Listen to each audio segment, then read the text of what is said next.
The night my husband laughed was the night he started losing me, and he didn't even realize it. The Atlantic wind rattled the tall windows of Hale Manor as if the ocean itself wanted to be heard. From where I stood beside the grand fireplace, I could see the gray waves crashing against the cliffs below, disappearing into the fog that wrapped around Newport like a secret. Everything about the estate was designed to impress. The imported marble floors, the crystal chandeliers hanging 3 stories above the ballroom, the priceless paintings lining the walls. People came here and forgot how small they were. I used to be one of them. 5 years of marriage had taught me that wealth could make a house magnificent, but it could not make it warm. I adjusted the sleeve of my emerald dress and offered a polite smile to another guest passing by. The annual Hale Foundation dinner was Dominic's favorite event of the year. Politicians, investors, philanthropists, and business leaders filled the ballroom with expensive laughter and carefully chosen words. Every conversation felt rehearsed. Every smile looked polished. I stood at Dominic's side exactly where everyone expected me to be. The perfect wife. The elegant hostess. The quiet woman who made the powerful man look even more powerful. "Claire, you should sit down sometime," an older woman joked as she accepted a glass of sparkling water from me. "You've been taking care of everyone all evening." I smiled. "Old habits." She laughed and moved on. Dominic never noticed the exchange. He was surrounded by a circle of men discussing investments and development projects along the East Coast. His dark navy suit fit perfectly. His confidence filled every corner of the room. People leaned closer when he spoke. They always did. I remembered when I used to do the same. A server passed carrying a tray of appetizers. I thanked him quietly and straightened a floral arrangement that had started leaning to one side. Small things. Invisible things. The kind of things nobody noticed until they stopped happening. Across the ballroom, a string quartet began a softer melody. Candlelight flickered against the windows. Beyond the glass, the lighthouse beam swept across the dark water in slow, steady intervals. For a moment, I allowed myself to imagine being somewhere else. Somewhere smaller. Somewhere quieter. Somewhere I wasn't constantly performing a role. "Dominic," one of his business associates said with a grin, nodding in my direction. "You're lucky. Claire keeps this entire place running. If she ever left, I think the manor would collapse." Several people laughed. I expected Dominic to smile and move on. Instead, he lifted his glass and smirked. "Claire," he said casually, "my wife wouldn't know what to do without me." More laughter followed. Warm. Comfortable. Effortless. The kind that comes when everyone assumes the joke is harmless. I felt dozens of eyes glance toward me, waiting for me to laugh too, waiting for me to play my part. I looked at Dominic. Really looked at him. At the man I had defended, supported, encouraged, and loved for years. He didn't seem cruel. He didn't even seem angry. That was the problem. He believed what he had said. Completely. The music continued. Glasses clinked. Conversations resumed. No one noticed the silence growing inside me. I smiled softly, exactly as everyone expected. But somewhere beyond the ballroom windows, beyond the cliffs and the ocean and the fog, a door had already begun to open. And for the first time in a very long time, I found myself wondering what my life might look like on the other side of it. The dinner continued as if nothing had happened, but I could no longer hear the music the same way. Every note seemed distant, muffled beneath the steady rush of blood in my ears. I moved through the ballroom on instinct alone, thanking guests, answering questions, smiling at stories I barely heard. Years of practice made it easy. Nobody noticed that something had shifted.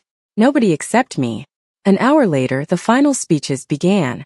Dominic stood beneath a crystal chandelier, addressing the crowd with the confidence that had helped build his reputation. Applause followed every carefully crafted sentence. People admired him because he always appeared certain, strong, untouchable. I used to admire that too. Now, standing near the back of the room, beside a tall window overlooking the Atlantic, I found myself studying the reflection instead. His reflection. Mine. The distance between them. It looked larger than the 20 feet separating us. When the event finally ended, guests filtered toward the front entrance. Chauffeurs brought cars around the circular driveway. Expensive coats appeared. Handshakes lingered. Promises of future meetings filled the air. Dominic was still entertaining a group of investors when I quietly excused myself and climbed the grand staircase to our private wing. The manor felt different at night. The marble floors reflected soft pools of golden light. The endless hallways echoed with silence. I stepped into our bedroom and closed the door behind me. For several seconds I simply stood there. The room was beautiful. Floor-to-ceiling windows faced the ocean. A stone fireplace occupied one wall. Custom furniture filled the space. Everything had been chosen with care. Yet somehow none of it felt like home anymore. My gaze landed on a framed photograph resting atop a bookshelf. Dominic and I smiling on a sailboat 5 summers earlier. Wind in our hair. Sunlight on the water. Back when he looked at me as if my opinion mattered. I picked up the frame and traced the edge with my thumb. It should have hurt more than it did. Instead, I felt strangely calm. That frightened me. Anger was loud. Sadness was loud. Calm meant something had already ended. A knock sounded at the door. Mrs. Hale. It was Margaret, the house manager. I wanted to make sure everything went well tonight. I opened the door and offered a gentle smile. Margaret had worked at the manor longer than I had. Everything was lovely. She hesitated. You do not seem happy. Leave it to Margaret to notice what everyone else missed. I glanced toward the ocean outside the window. Fog drifted across the cliffs beneath the moonlight. Do you ever feel like you wake up one day and realize you have been living someone else's life? Her expression softened. More often than people admit. After she left, I sat alone beside the fireplace. The clock on the mantel ticked steadily. 11:23. 11:24. 11:25. Downstairs, another round of laughter echoed faintly through the manor. Dominic was still celebrating. Still surrounded by people. Still completely unaware that something important had broken. I opened the drawer of my nightstand and pulled out a small leather notebook I had not touched in years. The first page contained a list written before my wedding. Places I wanted to visit. Dreams I wanted to pursue. Causes I wanted to support. Pieces of myself I had quietly set aside while helping build someone else's future. I stared at the faded handwriting for a long time. Then, for the first time in years, I added a new line at the bottom of the page. Find out who Claire Whitmore is without Dominic Hale. I slept less than 2 hours that night. Not because I was upset. That would have been easier to understand. I could have blamed tears or anger or disappointment. Instead, I lay awake listening to the Atlantic wind scrape against the windows, while a strange sense of clarity settled over me. Around 1:15 in the morning, Dominic finally came upstairs. I heard his footsteps in the hallway before the bedroom door opened. The scent of expensive cologne drifted into the room. He loosened his tie as he crossed toward the dresser. You left the party early, he said casually. No apology. No curiosity. Just an observation. I remained seated beside the fireplace with the notebook still resting on my lap. I was tired. He nodded as if that explained everything. The investors were impressed. The foundation secured another commitment. It was a productive evening. Productive. The word hung in the air. I watched him remove his cuff links. 5 years ago he would have asked how I felt. 5 years ago he would have noticed something was wrong before I even said a word. Success had not changed Dominic overnight. It had happened gradually. One meeting. One deal. One victory at a time. That is good, I said quietly. He glanced at me. You seem distant. I almost laughed at the irony. Distant. As if distance had appeared tonight. As if it had not been growing for years. Do I? He studied me for a second before shrugging. You will feel better in the morning. Then, he disappeared into the bathroom. Just like that. The conversation ended. The marriage continued. At least for a few more hours. I sat there long after the shower started running. My eyes drifted back to the notebook. The list. The forgotten version of myself. By 2:05 in the morning I had made a decision. The sunrise arrived wrapped in silver fog. Hale Manor looked almost ghostly from the second-floor balcony. Below, staff members moved through their routines. Deliveries arrived. Gardeners prepared flower beds. The estate functioned with perfect efficiency. I knew every detail because I had spent years helping create that efficiency. At 7:30, I walked into the kitchen. Margaret was reviewing schedules beside the island. She looked up immediately. You are awake early. I smiled. I need a favor. 20 minutes later she handed me a cup of coffee and listened without interrupting. When I finished speaking, her eyes glistened slightly. Are you certain? She asked. I stared through the window toward the ocean. I have never been more certain of anything. Margaret nodded slowly. Then go before you lose your courage. The words settled deep inside my chest. Not because I was afraid of leaving Dominic, because I was afraid of staying. By 9 o'clock I stood inside my dressing room. The walk-in closet stretched nearly 30 feet from end to end. Designer dresses, luxury handbags, jewelry boxes, shelves filled with things people spent years dreaming about. I packed one suitcase. Just one. Jeans, sweaters, practical shoes, family photographs, the notebook. Nothing else. Every item left behind felt strangely liberating. At 10:12 I removed my wedding ring and held it in my palm. 5 years. Thousands of memories. Countless sacrifices. I expected my hand to tremble. It did not. Outside, gulls circled above the cliffs. The ocean roared against the rocks below. Somewhere downstairs, the grandfather clock chimed. I placed the ring inside a small velvet box and set it carefully on Dominic's desk. Then I picked up my suitcase and walked toward the front door. For the first time in years, nobody told me where I needed to be. And for the first time in years, I had no intention of coming back before sunset. The drive north took almost 6 hours. Long enough for the coastline to change.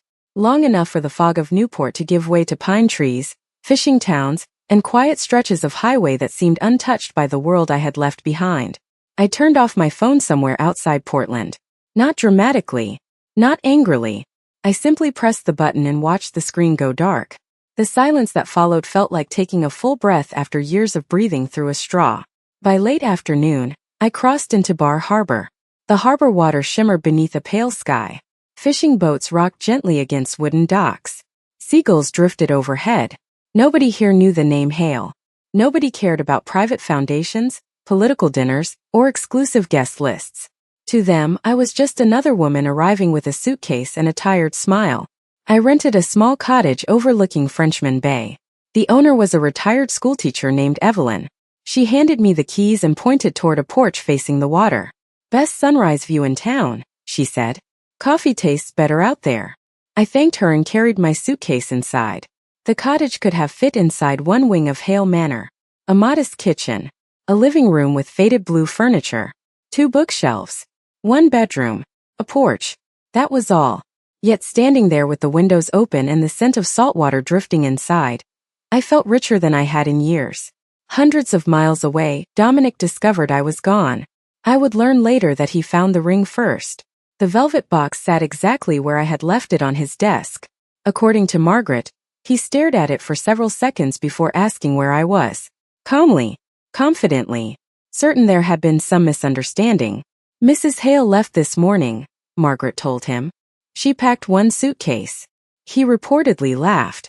A short, dismissive laugh. She needed space. Then he went back to work. That was Dominic. Every problem had a timetable. Every obstacle had a solution. Every situation could be managed. He assumed I would call by dinner. When dinner came and went, he assumed I would call the next morning. When the next morning passed, he instructed his assistant to reserve a luxury suite in Boston, just in case. He believed he understood me completely. The irony was that he had stopped paying attention years ago. On my second day in Bar Harbor, I walked along the waterfront carrying a paper cup of coffee. The temperature hovered around 58 degrees. Fishing boats unloaded fresh catches while tourists wandered through small shops selling handmade crafts. Life moved slower here. People made eye contact. They asked questions and waited for answers. Around noon, I stopped in front of a modest brick building near the harbor. A sign above the entrance read Harbor Light Women's Resource Center. I remembered reading about the organization months earlier. They provided housing assistance, job placement support, and counseling resources for women rebuilding their lives after difficult circumstances.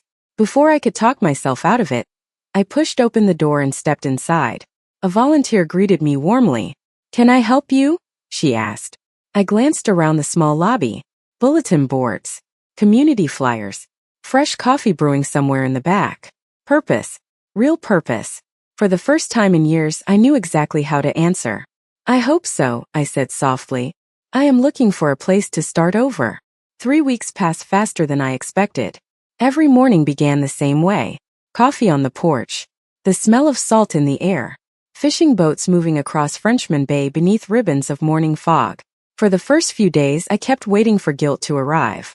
I expected to feel irresponsible, selfish, lost. Instead, I felt something unfamiliar. Peace.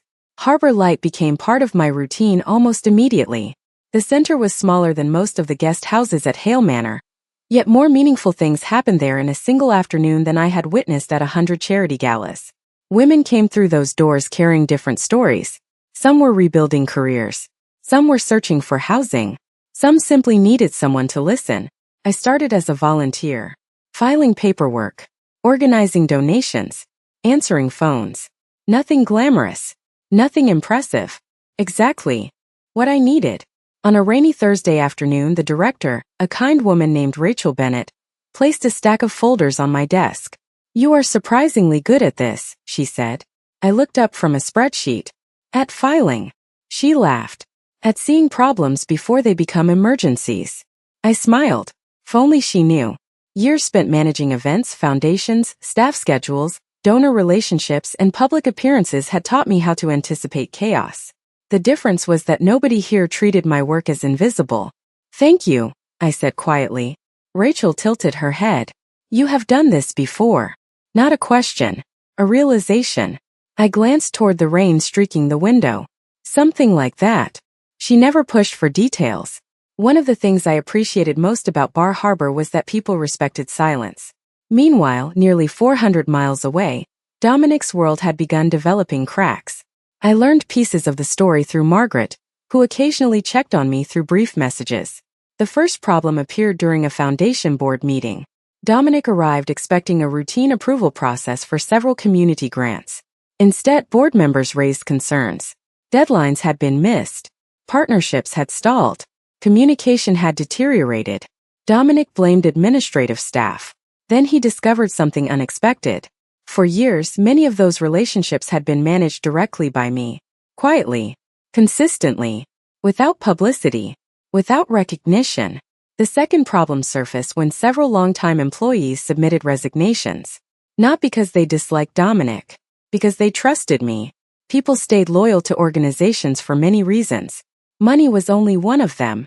Respect mattered more than most leaders realized. Dominic spent years earning admiration. I had spent years earning trust. The difference was finally becoming visible. One evening, I locked up the center and stepped outside into cool coastal air. The harbor glowed beneath golden sunset light. A young woman named Melissa walked beside me toward the parking lot. 2 months earlier, she had arrived at Harbor Light with nowhere to go. That day, she had accepted a full-time job offer. "You know," she said, smiling, "you always make people feel like they can figure things out." I stopped walking for a second. The words hit harder than she intended. Because not long ago, I had started believing the opposite about myself. That my value depended on someone else's approval. Someone else's confidence. Someone else's world.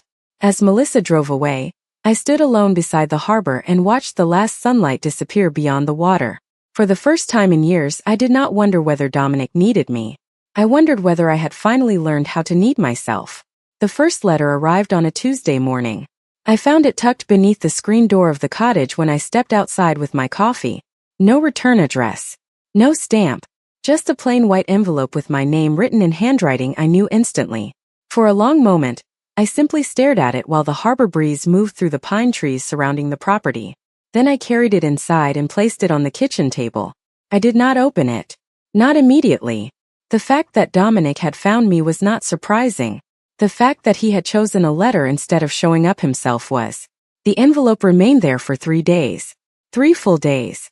Every time I walked past it, curiosity tugged at me. Every time I kept walking. By Friday evening, rain tapped softly against the cottage windows. I sat at the small kitchen table with a bowl of soup growing cold beside me and finally opened the envelope. Inside was a single sheet of paper. No demands. No instructions. No attempts to convince me to come home. Just 6 words. "I hope you are doing well. Dominic." I read the sentence 3 times. Then a 4th. That was all. No signature flourish. No explanation. No hidden meaning. Somehow that made it harder. Because for the first time he was not trying to control the conversation. He was simply reaching out. I folded the paper and placed it back inside the envelope. The next morning at Harbor Light, Rachel found me organizing donation records in the conference room. You look distracted, she observed. I smiled weakly. Do I? She laughed. You spend most days solving problems before breakfast. Today you have alphabetized the same stack of folders twice. I glanced down. She was right. Rachel leaned against the doorway. Someone back home? I hesitated before nodding. My husband. She did not ask for details. Do you miss him? The question settled heavily between us. Outside the window, gulls drifted over the harbor beneath a sky filled with low gray clouds. I thought about Dominic's laugh, his confidence, the way he used to look at me years ago, the way he stopped seeing me somewhere along the journey.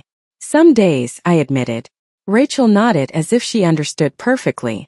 Missing someone and returning to them are not always the same thing.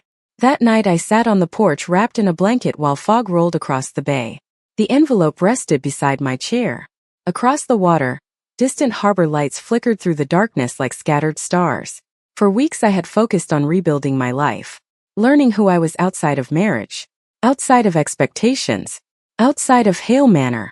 What I had not expected was how difficult it would be to accept that Dominic might also be changing.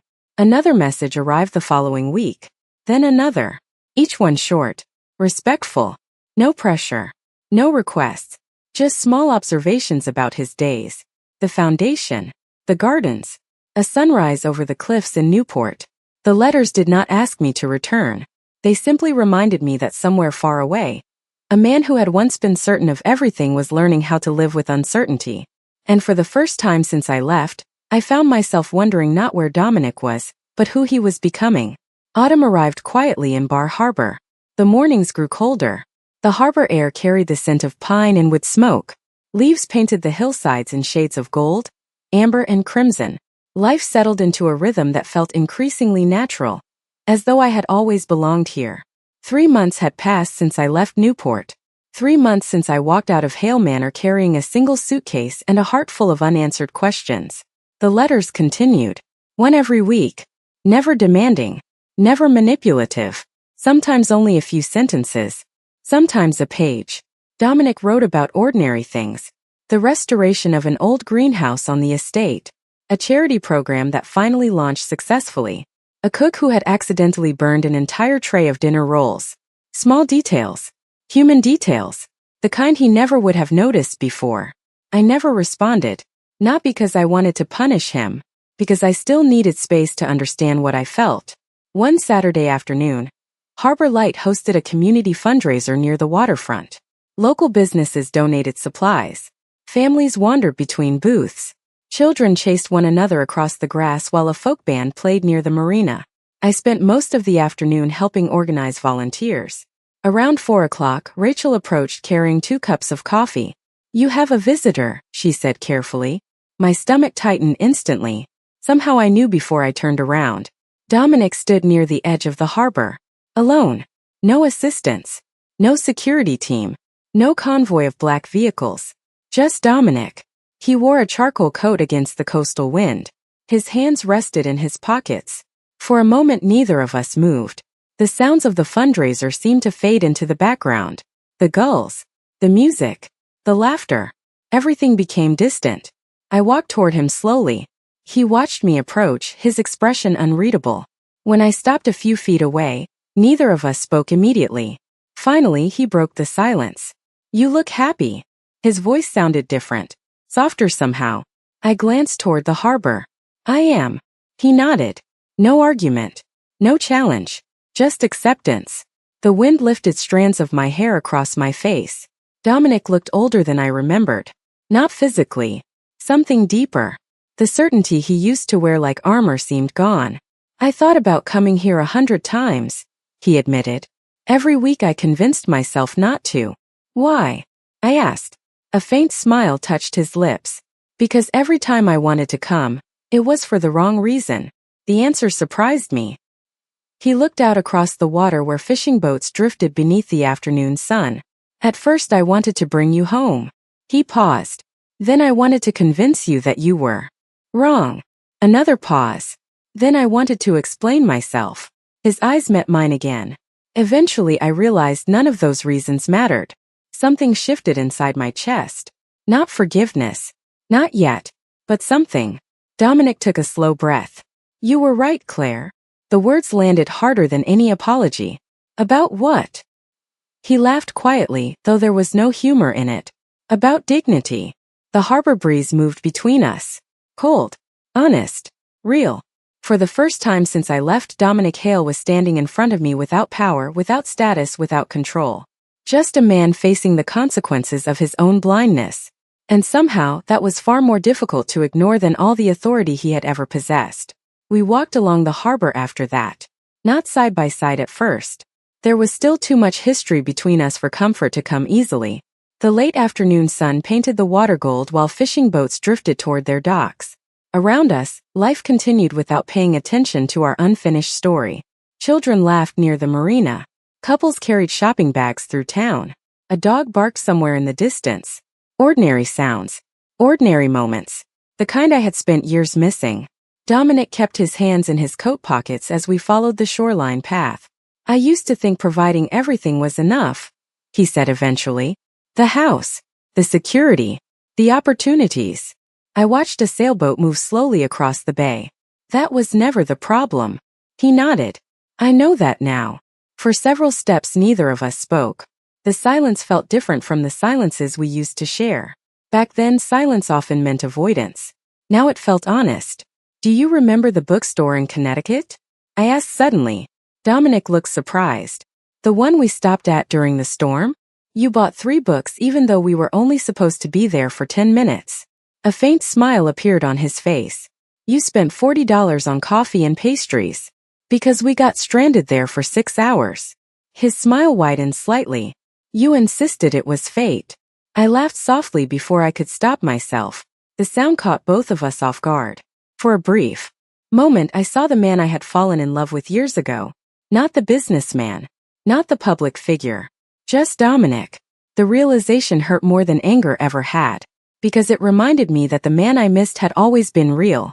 He had simply gotten lost beneath everything else. We reached the end of the pier where wooden benches overlooked the harbor. The wind carried a chill now. Autumn was settling deeper into the coast each day. Dominic stopped walking. Claire. His voice made me turn. The seriousness in his eyes immediately erased the warmth of our memories. I am not here to ask you to come home. I stared at him. Part of me had expected those words eventually. You are not. He shook his head. No, the answer surprised me more than any apology could have. Dominic looked out across the water before continuing. For months I believed fixing this meant convincing you to return. He laughed quietly at himself. Then I realized that was the same mistake all over again. The harbor breeze lifted the edge of his coat. You left because you needed your life back.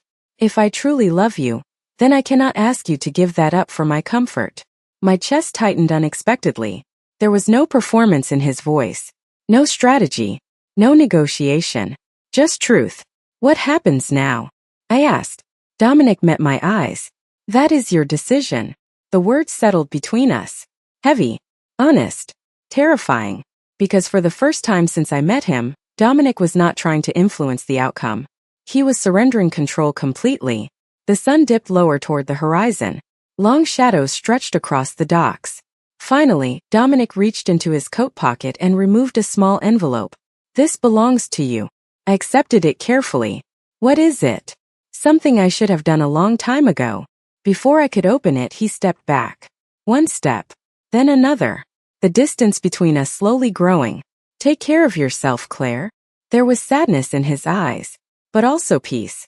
Then he turned and began walking toward town, leaving me alone at the end of the pier with the envelope in my hands, and the feeling that the most important choice of my life was still waiting to be made. Remained at the end of the pier long after Dominic disappeared from view. The harbor had grown quiet. The last traces of sunlight faded beyond the water, leaving the bay wrapped in shades of blue and silver. Cold air brushed against my cheeks as I looked down at the envelope resting in my hands.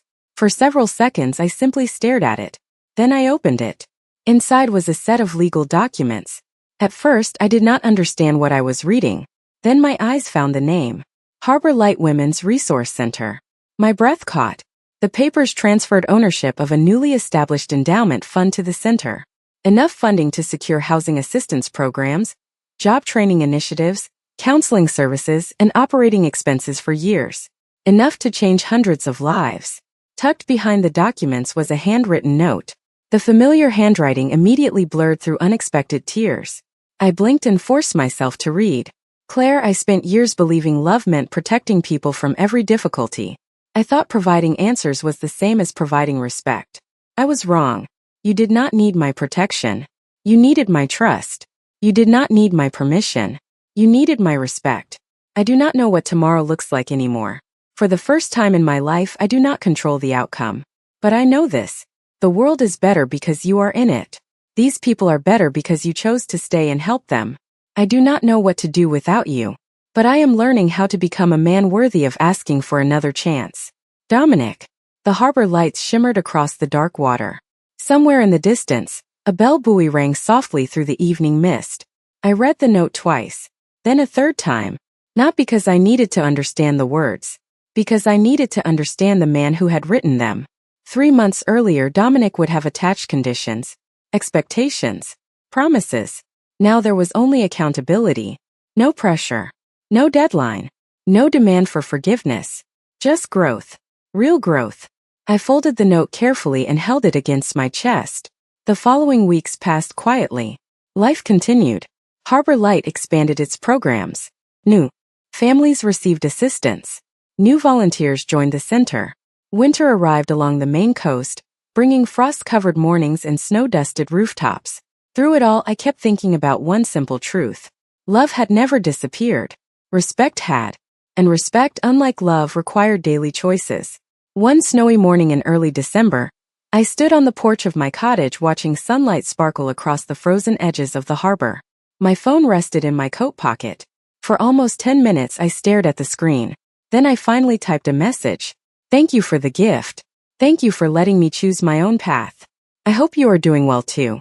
I pressed send before I could change my mind. Less than a minute later, the reply arrived. 3 simple words. I am learning. I smiled despite myself. Months later, when spring returned to the Maine coast and green leaves replaced bare branches, a familiar figure stepped onto the Harbor Light porch carrying 2 cups of coffee. Not because he owned the building. Not because he expected anything. Just because he had driven 400 miles to spend a morning talking. We sat together facing the water as the sun rose over Frenchman Bay. No grand speeches. No dramatic promises. Just 2 people who finally understood that love is not measured by how tightly you hold someone. It is measured by whether you can still choose each other after learning how to stand on your own. And for the first time in a very long time, the future did not feel like a cage. It felt like an open road stretching toward the horizon, waiting for us to decide where to go next.